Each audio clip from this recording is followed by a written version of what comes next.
Israel की तरफ से आज एक स्ट्राइक हुआ है और ये जो स्ट्राइक हुआ है ये गाज़ा का दिल अरबला एक जगह पड़ती है जहाँ पर वर्ल्ड सेंटर किचन एक एनजीओ ग्रुप है जो यहाँ से ऑपरेट हो रहा है यहाँ से, और यहाँ पर जो सप्लाईज है उनको एक जगह से दूसरी जगह पहुँचाता है।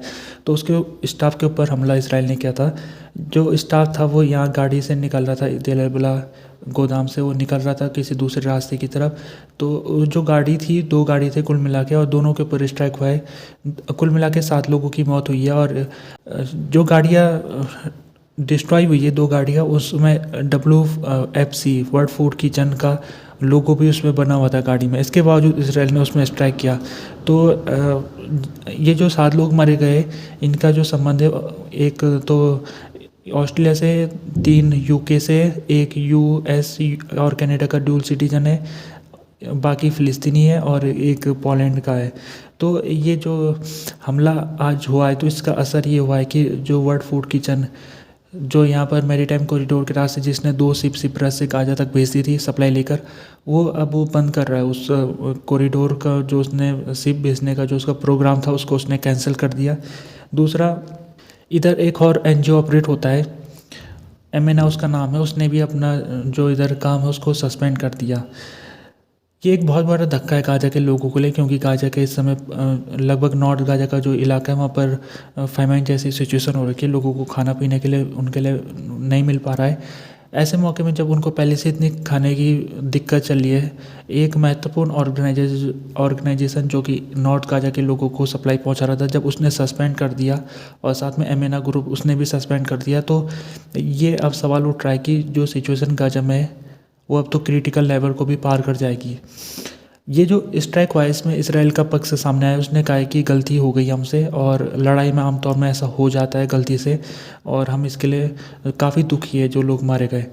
अमेरिका की तरफ से भी स्टेटमेंट आया। अमेरिका के जो फॉरेन सेक्रेटरी एंथनी ब्लिंकन है वो इस समय पेरिस में उन्होंने अपना स्टेटमेंट जारी किया। उसमें उन्होंने कहा है कि ये बहुत दुख की बात है कि ये लोग जो एनजीओ में काम कर रहे थे, जो गाज़ा के लोगों को मदद पहुंचा रहे थे, उनके ऊपर अटैक हुआ है। ये बहुत दुख की बात। साफ साफ कुछ पत्रकारों ने उनसे पूछा कि आपको नहीं लगता है कि ये जो इजराइल है वार क्राइम कर रहा है गाज़ा में, क्योंकि ये सिविलियन लोगों के ऊपर ऐसा नहीं है पहली बार हमला हुआ है, इससे पहले भी कई सिविलियनों खासकर पत्रकारों के ऊपर इसराइल ने इस तरह से अटैक किया है। कई पत्रकारों की गाड़ी के ऊपर इसराइल स्ट्राइक करके उन्हें उड़ा देता है, और साथ में जो गाज़ा के सिविलियन हैं जो बिल्डिंग में रहते घर में, उनके ऊपर भी अटैक हुए। तो ये कोई नई बात नहीं है।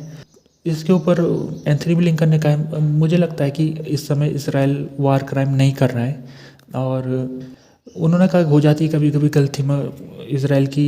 मैं चाहता हूँ इसराइल जांच करे और जो भी अब पाया जाएगा जांच में उसको उस हिसाब से उसमें कार्रवाई करे। लेकिन उन्होंने एंथनी ब्लिंकन उनका जो व्यवहार है इसराइल के प्रति वो बदल नहीं रहा है। अमेरिका लगभग 6 महीने से इसराइल के साथ खड़ा हुआ है, तो इस अटैक होने के बाद भी अमेरिका की जो पोजीशन है वो पहले जैसी बनी हुई है। तो सीधे तौर में अमेरिका के जो फॉरेन सेक्रेटरी है उन्होंने इस अटैक का ना तो उन्होंने कंडेमनेशन किया, ना ही उन्होंने इसराइल को कुछ कड़े शब्दों में उसकी इसराइल की सरकार की आलोचना की। इसके मुकाबले अगर यूके के फॉरेन सेक्रेटरी डेविड कैमरन के बयान को देखें तो थोड़ा उन्होंने स्पष्ट शब्दों में इसराइल की आलोचना की है। डेविड कैमरन ने इसराइल से कहा कि वो तुरंत इसकी जांच करे, और उन्होंने ये भी कहा कि इसराइल यहाँ पर सीज़ फायर करे इस इलाके में, और वो जो फूड सप्लाई है उनके लिए रास्ता को खोले ताकि हर लोगों के लिए फूड सप्लाई जा सके।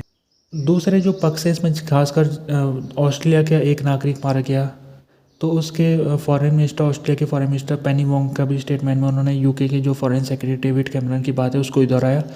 पोलैंड के जो फॉरेन मिनिस्टर है उन्होंने भी एक व्यक्ति जो पोलैंड का मारा गया उसमें भी उन्होंने दुख जताया, और उन्होंने भी इसमें कहा कि इस इलाके में तुरंत सीज़ फायर होनी चाहिए और लोगों के लिए सप्लाई खोल देनी चाहिए।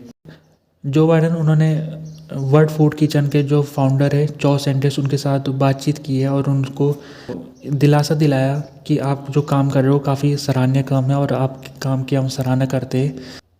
ये अटैक इसको थोड़ा दूसरे अटैकों से अलग स्तर में देखा जा रहा है। वजह ये है कि इसमें एक तो जो लोग मारे गए फॉरेन सिटीजन है ज़्यादातर, और इसराइल को भी लग रहा है कि ये मामला थोड़ा उसके हाथ से बाहर निकल सकता है, क्योंकि ये फॉरेन सिटीजन का मामला है। विदेशी देश जब उनके नागरिक मारे गए तो उसमें थोड़ा वो कड़ा शब्दों से इस्तेमाल करेंगे शब्दों को, और इसराइल के ऊपर दबाव बनाने की कोशिश करेंगे।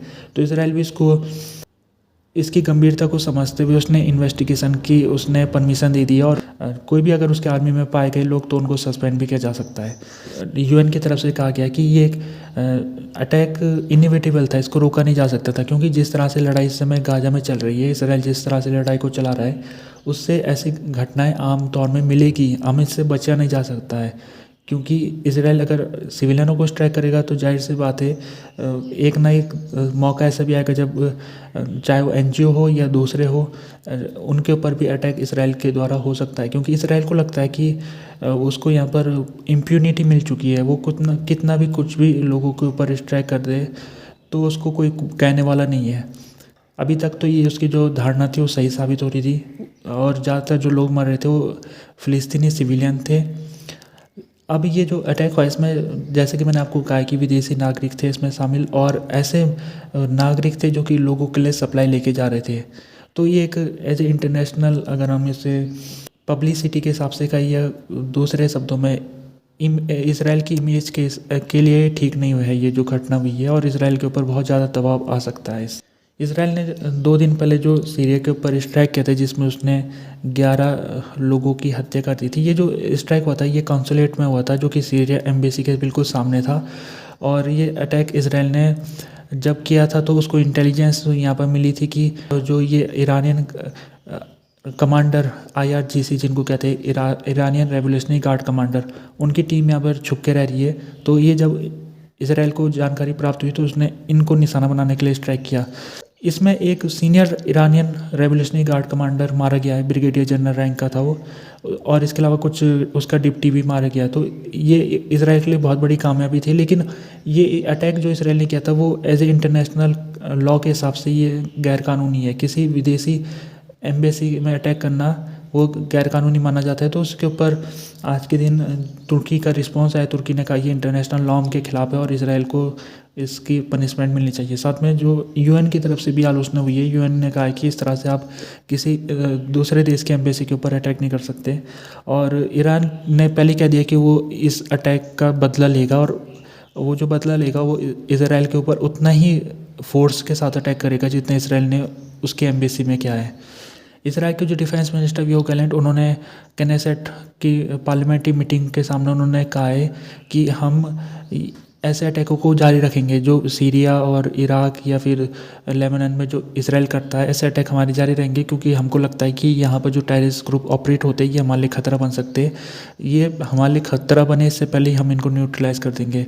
तो इसराइल की पॉलिसी लंबे समय से आ रही है कि वो ये जो 3 देश है उसके पड़ोसी, वहाँ पर वो जो चाहे वो टेररिस्ट ग्रुप हिजबुल्लाह हो या फिर चाहे वो IRGC के कमांडर हो या फिर कुछ और एंटी इसराइल ग्रुप हो, उनको वो पहले ही उनके ऊपर अटैक करके उनको न्यूट्रलाइज करने की कोशिश करता रहता है।